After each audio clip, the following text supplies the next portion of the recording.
안녕하세요. 저는 올해 70대를 바라보고 있는 여자입니다. 얼마 전 저에게 엄청난 일이 생겨서 한번 그를 끄적여 보아요. 정말 영화 같은 반전의 일이 제 인생에 일어나서 얼마나 신기한지 모릅니다. 저는 남편과 일찍 헤어졌고 아들과 둘이서 살았어요.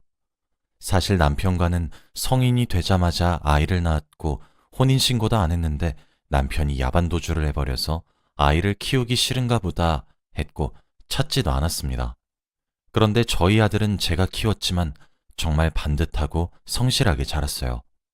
어릴 때부터 공부도 잘하고 예의도 발라서 동네 아줌마들이 아이고 우리 아들이 형민이 반만 닮아도 소원이 없겠다 라는 말을 입에 달고 살았죠.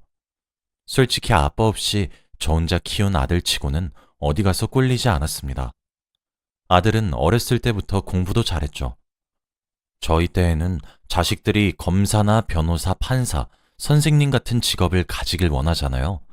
그래서 저도 형민이에게 엄마는 우리 아들이 검사나 변호사 같은 사자 들어가는 직업 했으면 좋겠는데 라고 말했더니 형민이의 대답은 의외였습니다. 당연히 대학교 들어가서 남들처럼 공부 열심히 해서 좋은 직장에 취업할 줄 알았던 우리 아들은 대학교를 가지 않겠다고 했거든요. 솔직히 엄마로서 아들이 대학교를 가지 않겠다고 하니까 이해가 되지 않았고 억지로라도 들어가라고 했지만 절대 제 말을 듣지 않더군요. 형민이는 커서 무조건 사장님이 될 거라고 했습니다. 엄마, 나 사장님 돼서 엄마 호강시켜줄게 라고 했죠. 솔직히 사장이라는 게 말이 쉽지. 대부분 망하고 빚을 지고 시작하잖아요. 저희 집 형편이 좋은 것도 아니고 작은 단칸방에서 둘이 살고 있는데 어떻게 사업을 한다는 걸까요? 아들이 사업을 한다고 했을 때 많이 실망했고 하지 말라고 말리고 싶었습니다. 아들은 사업 준비를 하면서 실패도 많이 했고 사기도 많이 당했어요. 아직 어려서 그런지 세상을 잘 몰랐고 돈이 없으니까 빌리고 다닐 수밖에 없었거든요.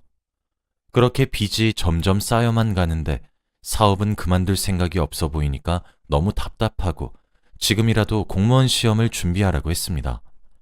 그치만 형민이의 마음은 제가 돌릴 수 없었고 결국 형민이는 사업을 아주 많이 실패했어요. 형민이는 그렇게 20대를 사업만 하다가 날렸고 몇 년 동안의 실패 끝에 드디어 제대로 된 사업을 하기 시작했습니다.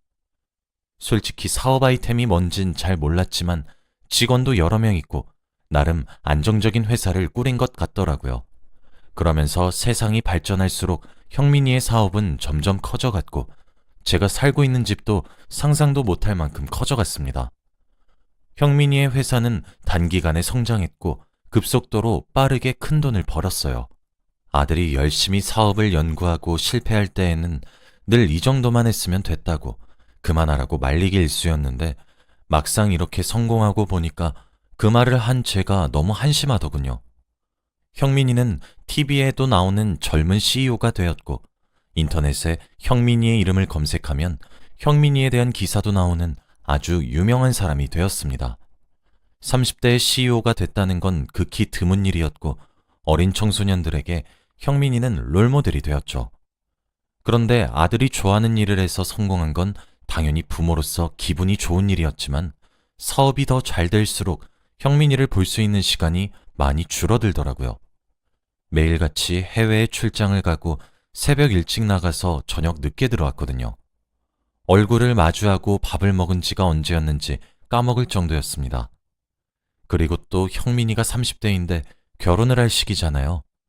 저렇게 바쁘면 여자를 만날 시간도 여유도 없을 건데 그럼 전 죽을 때까지 손주도 못 보고 죽어야 하지 않습니까? 확실히 성공을 하니까 많은 것을 잃었고 가끔씩은 옛날에 단칸방에서 아들과 둘이서 도란도란 살았던 기억이 떠오르면서 그때가 나았다고 생각이 들 때도 있어요. 그래서 형민이가 행복하면 저는 그걸로 만족했습니다. 마냥 행복하고 평생 일만 할 것 같았던 형민이에게도 행복만 있는 건 아니더군요. 저희 아들이 너무 일에 심취해 있었고 건강보다 일을 더 중요하게 여겨서 자기 몸이 망가지고 있다는 것을 몰랐나 봐요. 갑자기 망연자실한 표정으로 집에 들어오더니 저와 이야기 좀 하자고 했고 왠지 좋지 않은 말을 들을 것 같아서 무슨 일이 있냐고 물었더니 형민이의 대답은 너무 충격적이었습니다. 바로 대장암 사기라고 했거든요. 아들은 소화가 잘 안 되고 배가 아픈 게 그저 체한 줄 알아서 병원에 진료를 받으러 갔더니 대장암 사기라고 했다네요. 이미 다른 기관에 전이가 다 된 후에 병원을 찾아가서 치료가 힘들고 아들은 시한부 인생을 살아야 했습니다. 도대체 이게 무슨 말인가요? 나이도 어린 게 무슨 암인가요? 일보다 자기 건강을 더 우선시했으면 미리 알았을 텐데 말입니다. 아들 말로는 의사 선생님께서 완치가 불가능하다고 6개월 남았다고 했다네요. 저는 거짓말하지 말라고 했지만 아들의 표정을 보니 진심이었고 그 자리에서 저희들은 펑펑 울었습니다. 갑작스럽게 아들에게 6개월밖에 남지 않았다는 말을 들으니까 악몽을 꾸는 것 같았고 맘 같아서는 저도 아들을 따라가고 싶더라고요. 아들 없으면 저는 무슨 낙으로 삽니까? 평생 공부만 하고 일만 하면서 살았던 우리 아들이 무슨 죄가 있다고 이렇게 빨리 가게 하는 걸까요? 그날부터 하루하루가 중요하다는 것을 깨달았고 아들은 이를 다른 사람에게 인수인계를 한 뒤 저와 하루 종일 붙어 있었습니다. 그런데 갑자기 아들이 뜬금없는 소리를 하더라고요. 엄마는 아빠 보고 싶어? 아들 입에서 아빠라는 단어가 나온 것도 처음이었고 오랜만에 그 사람을 생각하게 되니까 기분이 되게 묘하더라고요. 그 사람과 저는 싫어서 헤어진 게 아니라 그 사람이 도망간 거였어요. 새벽에 저와 어린 아들만 두고 야반 도주를 했고 그때는 찾을 수 없었죠. 도망친 이유가 우리랑 살기 싫어서겠지 생각하며 연락하려고 하지도 않았습니다. 저는 딱히 악감정도 없었고 죽었는지 살았는지도 모르니까 그냥 어떻게 살고 있는지는 궁금한 정도? 라고 대답했죠. 아들은 그 뒤로 별말이 없었고 또 다른 이야기를 하더라고요. 엄마, 혹시 내가 지금 결혼한다고 하면 말릴 거야? 무슨 소리야? 너 살 날도 얼마 안 남았는데 결혼을 한다고? 그 여자도 웃긴다. 뭔 생각으로 결혼을 하겠대? 그거 딱 봐도 네 재산 노리고 결혼하는 거라고. 근데 내가 너무 하고 싶다고 하면? 죽기 전에 소원이라고 하면? 그러면 어쩔 수 없지. 왜? 우리 아들 좋아하는 여자 생겼어? 음, 사실 만나고 있던 여자가 있는데 결혼하고 싶어. 일만 하느라 여자는 못 만날 줄 알았던 아들도 누군가와 조용히 연애를 하고 있었더군요. 만약 대장암이 아니었다면 그 여자와 알콩달콩 살았겠죠. 그래? 그럼 엄마한테 소개시켜줘. 뭐 하는 여잔데? 간호사 일하고 있어. 착하고 예뻐. 아들 입에서 그런 칭찬이 나오니까 아들이 진심으로 좋아하는 여자구나 싶었네요. 얼마 지나지 않아서 아들은 그 여자를 데리고 집으로 왔고 한눈에 보자마자 너무 예쁘고 참하게 생겼더라고요. 예쁘다 하면서 칭찬을 해주니 그 여자도 아니에요. 어머니가 훨씬 더 아름다우세요. 라고 웃으면서 말해주는데 웃는 게 어찌나 예뻤는지 몰라요. 아들의 암만 아니었으면 그 여자와 결혼시켜줄 수 있을 것 같더군요. 셋이서 식사를 하다가 드디어 결혼 이야기가 나왔습니다. 그 여자와 아들은 연애한 지 2년째라고 했고 여자의 부모님도 저처럼 시한부 남자와 결혼을 해서 뭘 얻겠다고 하지 말라고 했대요. 그 여자와 아들은 연애한 지 2년째라고 했고 여자의 부모님도 저처럼 시한부 남자와 결혼해서 뭘 얻겠다고 하지 말라고 했대요. 그런데 그 여자는 평생 형민 씨 아내로 남고 싶어요 라고 하며 절실하더라고요. 저는 절대 안 된다고 결혼하면 무조건 후회할 거라고 하니 그 여자와 형민이 둘 다 하고 싶다고 같이 살고 싶다고 하더라고요. 엄마, 나 하루라도 일찍 결혼해서 우리 민진이랑 행복하게 살다가 가고 싶어. 내 마지막 소원이야. 어? 빨리 허락해줘야 빨리 결혼하고 하루라도 더 살다가 가지.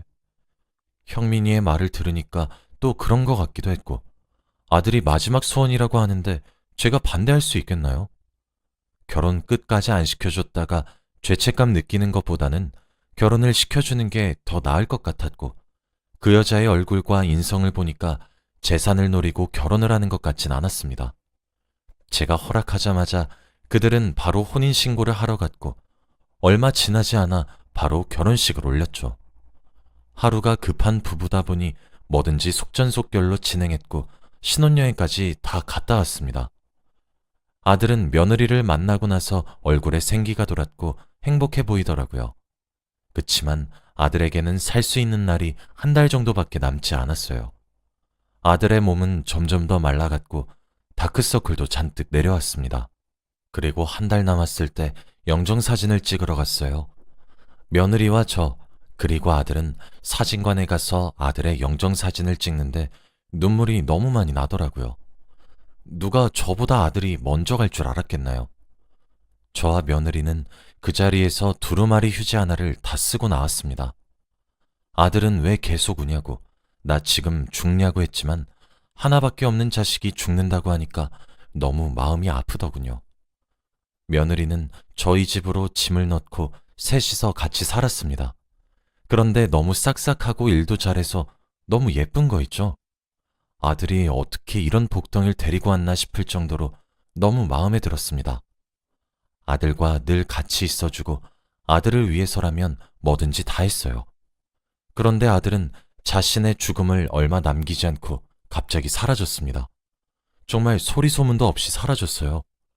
처음엔 며느리와 여행을 갔나 싶었지만 며느리도 모른다고 했고 아무도 아들의 행방을 모르니까 너무 두렵더라고요. 그리고 아들은 마지막 날까지 돌아오지 않았습니다. 제가 생각했을 때에는 아들이 일부러 죽는 모습을 저희에게 보여주고 싶지 않아서 혼자 조용한 곳에서 생을 마감했을 거라고 생각해 경찰서에 신고하지도 않았어요. 혼자만의 시간이 중요하니까 저희에게 소리 소문도 없이 사라졌다고 생각했거든요. 그런데 며느리는 저에게 다가와서 어머니, 우리 형민 씨 시체는 없어도 장례식이라도 치르는 건 어때요? 라고 했고 어디서 뭐라고 있는진 모르지만 그래도 형민이의 마지막 날에서 한 달 가까이 지난 시점이었기 때문에 무조건 죽었다고 생각했고 장례식을 치렀어요. 아들의 시신도 못 보고 보낸 건 너무 슬프지만 어머니에게 시신을 보여주고 싶지 않은 아들의 마음을 이해하려고 했습니다. 그렇게 집에는 아들 없이 저와 며느리 둘이서 살았어요. 며느리는 삶의 의욕이 없는지 하루 종일 TV만 보거나 침대에 누워있기만 했고 백화점에 쇼핑을 잔뜩 하고 들어오곤 했죠. 솔직히 너무 과소비고 다 필요 없는 물건이라서 이렇게까지 해야 하나 싶었지만 그래도 남편 잃은 아내의 마음은 제가 알 수 없으니 아무 말 하지 않았어요. 그런데 얼마 뒤 충격적인 것을 발견하고 말았습니다. 바로 며느리의 휴대폰 문자 내용을 보고 말았거든요. 원래 제가 며느리 방에 잘 안 들어가는데 그날따라 아들 사진이 보고 싶어서 영정사진을 가지러 들어갔습니다. 그리고 그때 화장대 위에 올려져 있던 며느리의 휴대폰에서 알림 소리가 들렸고 저는 무의식적으로 봐버렸죠. 그런데 대화 내용은 아주 충격적이었습니다. 평범한 여자의 대화라고는 도저히 이해할 수 없는 말들 투성이. 저는 그게 무슨 말인가 싶어서 저도 모르게 문자 내용을 확인했어요. 그런데 그 사람과 나누던 대화를 보고 너무 놀랐어요. 축의금도 받을 수 있고 부조금도 받을 수 있고 이게 웬 떡이냐? 야, 그리고 우리 남편 돈 많아서 이제 그 돈 나 상속받으면 우리 아들이랑 행복하게 살 수 있어. 저는 며느리의 이중적인 모습에 놀랐고 당장 대화 내용을 증거로 남겼습니다. 그런데 그때 며느리가 화장실에서 나오면서 자신의 휴대폰을 들고 있는 저를 보고 어머니, 지금 뭐 하시는 거예요? 라고 하더군요. 너 이거 뭐니? 너 우리한테 거짓말한 거니? 어머니, 제가 시한부 남편이랑 결혼을 왜 해요? 이제 다 보셨으니 어쩔 수 없네요. 맞아요. 저 사실 간호사 아니고 술집에서 일하는 여자예요. 그리고 아들도 있어요. 술집에서 만난 남자한테서 낳은 아이라 아빠는 몰라요.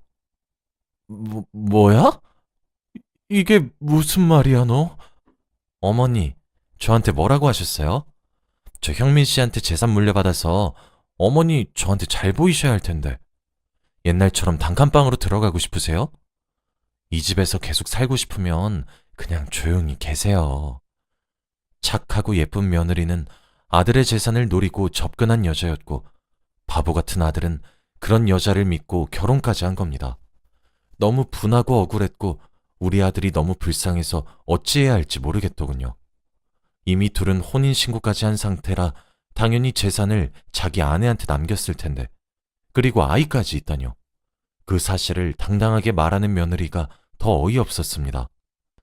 제가 며느리의 비밀을 알아도 아무것도 못하는 사실을 며느리도 아니까 그때부터 저를 막대하기 시작하더라고요.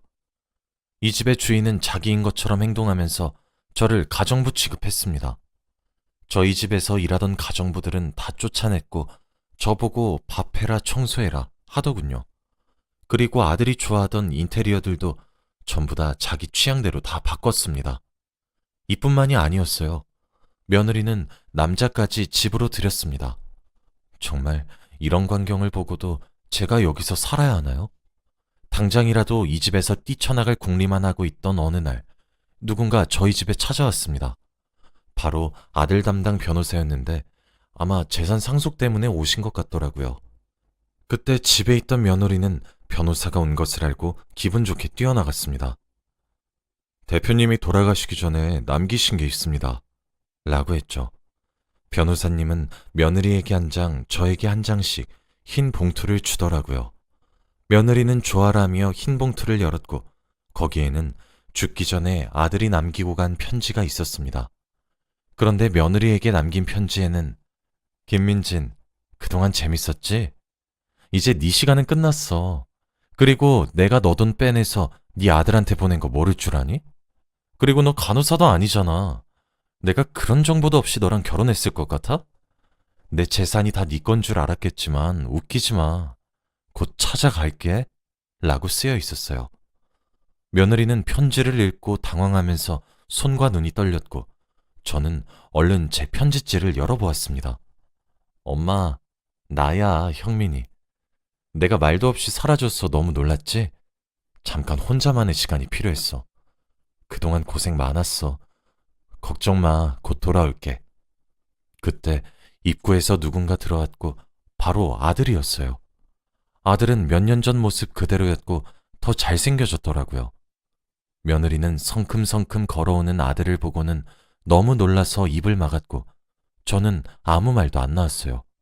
제가 꿈을 꾸는 것만 같았고 왜 죽은 아들이 멀쩡히 살아서 돌아오는지 궁금했습니다.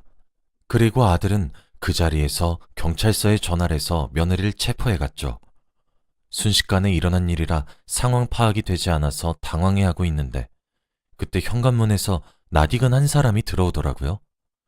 기억을 더듬다가 드디어 알아냈는데 바로 몇십 년 전 도망간 남편이었습니다. 너무 오랜만에 만난 그는 외모가 많이 늙어 있었고 힘들어 보였죠. 그래서 아들에게 이게 무슨 일인지 당장 설명해 달라고 했습니다. 아들의 말은 정말 충격적이었어요. 아들은 죽은 게 아니라 해외로 간 거였대요. 그리고 더 놀라운 사실 하나가 있습니다. 남편이 그때 저희를 버리고 야반도주를 한 이유도 바로 며느리 때문이었다고 합니다. 그 여자는 아들에게 한 것처럼 저희 남편에게도 사기를 쳤고 갚아야 할 돈이 점점 커져서 저와 아들에게도 피해가 생길 것 같아 야반도주를 할 수밖에 없었대요. 그리고 상황이 정리되면 돌아오려고 했지만 이미 성공한 아들을 보고 염치 없이 돌아올 수 없었다고 했죠. 그리고 또 한 가지 놀라운 사실은 며느리가 저희보다 나이가 많다고 했습니다. 얼마나 얼굴에 돈을 많이 들인 건지 참. 남편에게도 사기치고 저희 아들에게도 사기를 쳤네요. 아들은 그 여자를 만나기 전부터 아버지를 만나보고 싶어서 찾으러 갔다가 도망간 이유를 들었고 그 여자가 우리 집을 갈라놨다는 생각에 복수를 한 거였대요. 아들의 대장암도 다 거짓말이었고 그 여자를 사랑한 것도 다 거짓말이었습니다. 도대체 이런 드라마 같은 상황이 어떻게 있나요? 아들은 혼자 있는 동안 아버지를 찾아다니면서 같이 가자고 설득을 했고 그때 아빠에 대한 질문을 한 것도 다 이것 때문이었던 거였죠. 결국 아들의 계획은 성공적으로 끝났고 그 여자는 당연히 감옥으로 갔습니다. 사기죄가 저희 말고도 어마무시하게 많아서 감옥에 갈 수밖에 없었거든요. 지금은 저와 남편, 그리고 아들 셋이서 살고 있어요. 오랜만에 이렇게 가족이 뭉치니 되게 기분이 신기하네요. 지금 다시 생각해봐도 아들이 이런 계획을 한 게 너무 신기합니다. 여러분, 집안에 며느리 잘 들이세요. 저처럼 이런 일 당하시지 않았으면 좋겠습니다. 제 이야기는 여기까지이고 들어주셔서 감사합니다.